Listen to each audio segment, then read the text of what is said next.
And our first half was pretty solid. Probably the best basketball we played on both sides of the floor. Built up that big lead, had a rough last two possessions in the first half. I think I missed a 2-for-1. I lost it on a turnover, so it gave them a little bit of momentum. In the third quarter, we responded pretty well.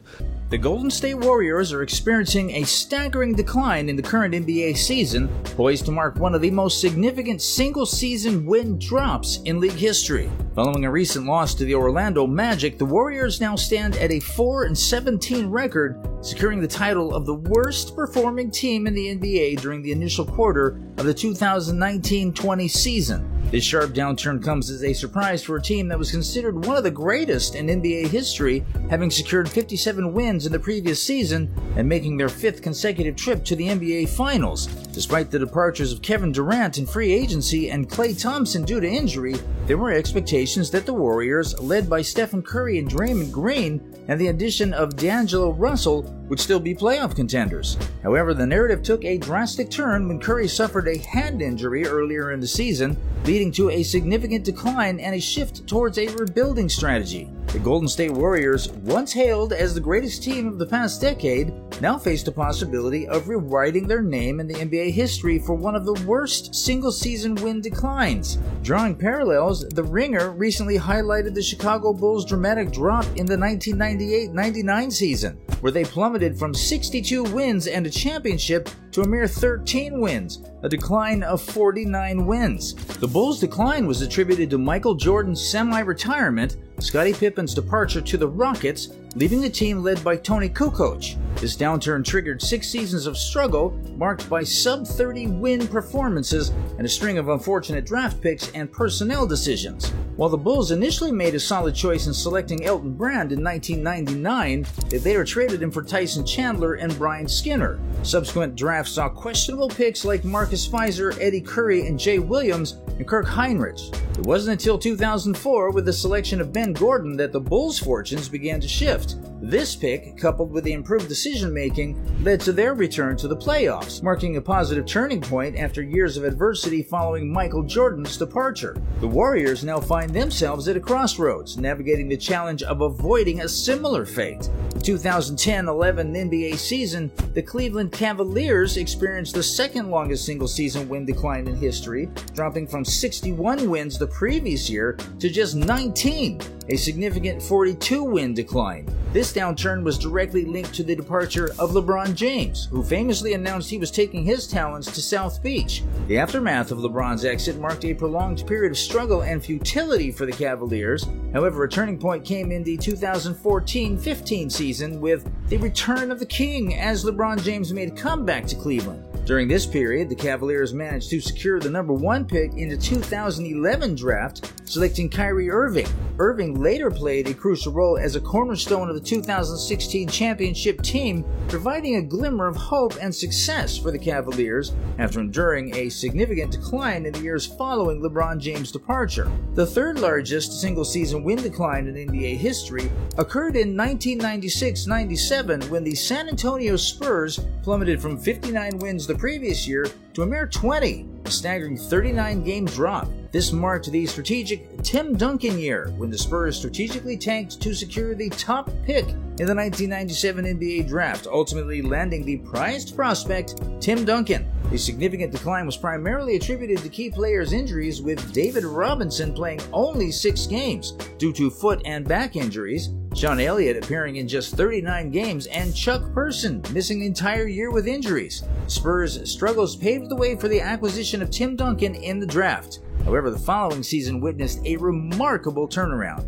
With a healthy roster including Robinson, Elliott, and the newly added Duncan, the Spurs surged from 20 wins to an impressive 56 in 1997-98. This resurgence marked the beginning of a dominant era for the Spurs, and they went on to win 5 championships in the 2000s. Now, as we look to the Golden State Warriors, the Bulls' record of a 49-win drop might be safe, but the Warriors are currently on pace to win approximately 16 games. Considering their 57 wins the previous year, this would translate to a potential 41-game decline, a performance that could rank as the 3rd worst single-season drop in NBA history if the current trajectory continues. The Golden State Warriors' current struggles may come with a silver lining, as they're poised to secure a top 3 pick in the draft. This potential addition, combined with the return to a fully healthy lineup featuring Curry, Thompson, Green, and Russell, holds the promise of transforming the team into a formidable contender next season. Much like the San Antonio Spurs strategically secured Tim Duncan in their rebuilding phase,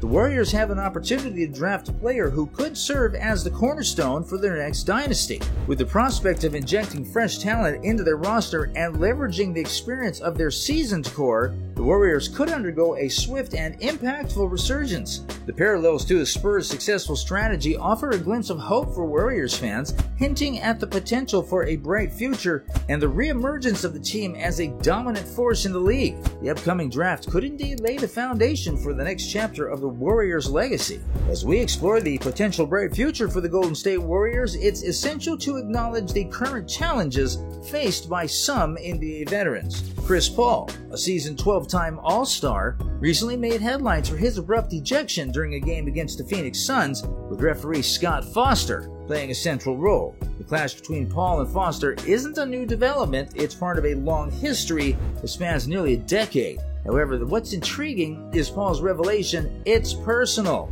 According to Paul, the source of this tension dates back to an incident involving his son during his tenure with the Los Angeles Clippers in 2011 to 17. Paul disclosed that the issue is personal, emphasizing that the league and relevant parties are aware of the situation. He didn't share more details, but he didn't like the referees using technical fouls to express his personal issues. This incident unfolded as Paul, now with the Golden State Warriors, made his return to Phoenix after being traded from the Suns in the offseason. The ejection occurred in the second quarter after a prolonged discussion with Foster, resulting in Paul's first technical foul. The situation escalated as Paul continued to express his frustrations, ultimately leading to his ejection with 23.2 seconds left in the second quarter. As the league struggles with such incidents, the focus shifts to how players and officials can find common ground and ensure fair play for the good of the game. Warriors coach Steve Kerr weighed in on Chris Paul's ejection, expressing his disagreement with the decision.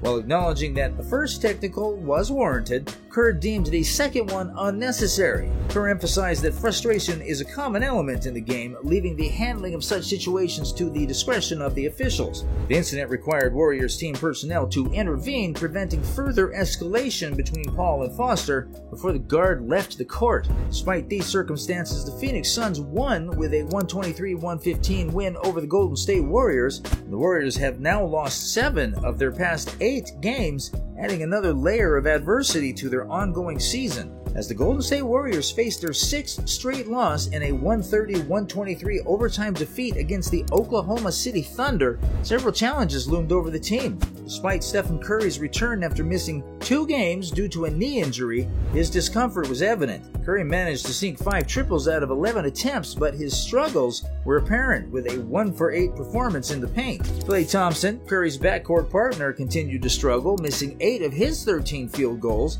many of which were contested shots. The 38-year-old veteran Chris Paul stepped up, making 4 of 7 shots from beyond the arc and contributing 11 assists. While Andrew Wiggins delivered an impressive performance for the Warriors, achieving a season-high 31 points on 12 for 19 shooting, the team couldn't secure the win. In the fourth quarter, Wiggins showed his skills, going 4 for 4 from beyond the arc, but it wasn't enough to avoid the overtime period. Chet Holmgren played a pivotal role for the Thunder, amassing 35 points, 10 rebounds, 5 assists, 2 steals, and 2 blocks. In time, however, the dynamic shifted. Wiggins and Holmgren struggled, missing several attempts, while Curry and Paul managed to contribute 6 points for the Warriors. Yet the spotlight belonged to Shai Gilgeous-Alexander, who dominated overtime by shooting 5 for 6 from the floor, including a crucial block against Curry. SGA's remarkable performance, including 10 of his 40 points in overtime, nearly single-handedly lifted the Thunder to victory. Shai Gilgeous-Alexander showed a remarkable stat line: 7 rebounds, 6 assists, 2 steals, and 2 blocks in the thrilling 130-123 overtime victory against the Golden State Warriors. His consistent excellence on the court is undoubtedly making quite the impact on his team. That concludes today's video. Hit that subscribe button for more content like this. Thanks for watching. Until next time.